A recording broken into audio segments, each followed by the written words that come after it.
Kalau aku lebih ngikutin politik. Halo Baby Zen. Gak kerasa gak sih Explorek udah episode ketiga aja nih. Nah kali ini kita bakal keliling FEB UGM dan tanya beberapa mahasiswa tentang isu-isu terkini, baik dalam negeri maupun luar negeri. Kira-kira mereka tahu gak sih? Yuk langsung tanya aja. Halo Baby Zen, aku udah ke narasumber yang pertama nih. Coba kita kenalan dulu yuk. Nama kamu siapa ini kalau boleh tahu? Halo, aku Kendra. Nah, Kendra ini dari jurusan apa dan angkatan berapa sih? Aku dari Ilmu Ekonomi angkatan 2021. Nama aku Michelle. Oke, kenalin aku Faza dari Mene 21. Nah, Kak Faza nih, kalau boleh tahu, kakak nih termasuk orang yang ngikutin berita-berita terkini nggak sih? Lumayan. Kalau menurut aku lumayan sih, sehari bisa ngikutin 1-2 berita di line sama di Instagram. Lumayan sih. Nah, kan Kak Michelle ngikutin berita-berita terkini nih. Kak Michelle lebih suka ngikutin berita dalam negeri atau luar negeri?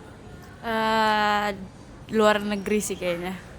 Dua-duanya sih kalau aku ngikutin, yang ada di Instagram dan di line aku baca semuanya, dua-duanya. Kalau itu lebih suka dalam negeri sih. Dalam lebih negeri relate ya? aja gitu jadinya. Oke, nah karena Kak Faza lebih milih dalam negeri, kira-kira kategori berita apa nih yang Kak Faza sering baca? Mungkin selebriti, mungkin politik, mungkin olahraga. Oke, aku yang paling sering itu olahraga sama ekonomi sih. Politik lumayan lah gitu. Kalau aku lebih ngikutin politik. Kalau dari berita sih aku paling biasanya ngikutin politik sama olahraga sih kalau berita. Nah, Kendra udah bilang nih, dia ngikutin kategori politik dan olahraga. Kira-kira topik berita apa sih yang saat ini kamu paling ikutin gitu? Piala Dunia lah, bola, olahraga. Kira-kira Kak Michelle tahu nggak sih kalau misalnya beberapa saat lalu di Indonesia itu harga BBM juga naik? Iya, tahu. Ya kerasa sih naiknya, jadi berkurang sama harus keluarin duit lebih banyak buat bensin. Oh iya tuh, banyak demo juga kan di Jogja juga. Iya, bener banget sih. Nih kalau boleh tahu Kak Faza ikut demonya nggak? Pas itu sempat ikut ngeliput sekali sih. Oh, berarti sempat ikut ya. Berarti tanggap sama kenaikan harga BBM. Nah, kira-kira Kak Faza ngerasa nggak sih dampak dari kenaikan harga BBM dan kira-kira lebih ngerasa dampak buruk atau baik nih? Oke, kalau aku sendiri sebagai pengendara motor ya, itu ngerasa dampak buruknya sih. Kayak ya dulu cuman 10.000 jadi 12.000, kayak setiap bulannya jadi kerasa. Sebagai anak kos juga jadi kayak kerasa pengeluarannya tuh jadi lumayan boros gitu sih. Aku sih tanggapannya itu bakal ngefek ke banyak orang, apalagi orang yang pakai kendaraan umum dan kendaraan pribadi juga. Kalau aku sendiri naik mobil dan untuk pengeluaran bensin mungkin di sekitar 1.200.000 sampai 1.500.000 sih per bulan untuk bensin. Wah, nominalnya cukup besar ya, Baby Zen.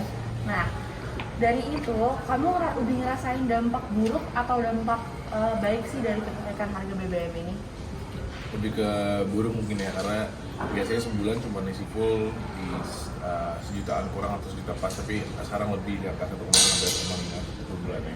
Nah, Kak Michelle lebih ngerasain dampak buruk atau dampak baik nih? Pasti buruk sih. Harapan Kak Faza ke depannya, apakah pengennya harga BBM tuh turun atau stabil segini aja nggak apa-apa? Itu apa tuh? Mungkin kalau sementara ya, karena dosen-dosen ekonomi juga banyak yang jelasin kalau kenaikan ini cukup ada dampak positifnya ke makroekonomi Indonesia. Jadi kayak ya lebih dijelasin aja ke masyarakat umum, kayak lebih sosialisasi aja kenapa harganya naik. Jadi kayak kita tuh paham gitu loh, kita tuh dapat dampak positifnya di mana, di samping BBM yang mungkin kayak jadi mahal gitu sih. Nah, berarti Kak Faza mungkin stabil nggak apa-apa ya, tapi mungkin lebih dijelasin apa sih dampak positif yang bakal kita rasain kalau misalnya harganya segini gitu pas. Ya kalau bisa sih turun ya, tapi kalau misalnya bisa dijaga lebih stabil sekarang ya nggak apa juga, yang penting. Tapi utamanya sih kalau bisa turun lagi sih harganya. Oke, nah kita udah tahu ya dampak kenaikan harga BBM terhadap salah satu mahasiswa UGM. Ini turun sih biar harga Gojek dan kendaraan lainnya juga turun. Nah, aku juga setuju banget nih. Mungkin segini aja interview kali ini. Thank you Kak Michelle. Thank you. Terima kasih Kak Faza.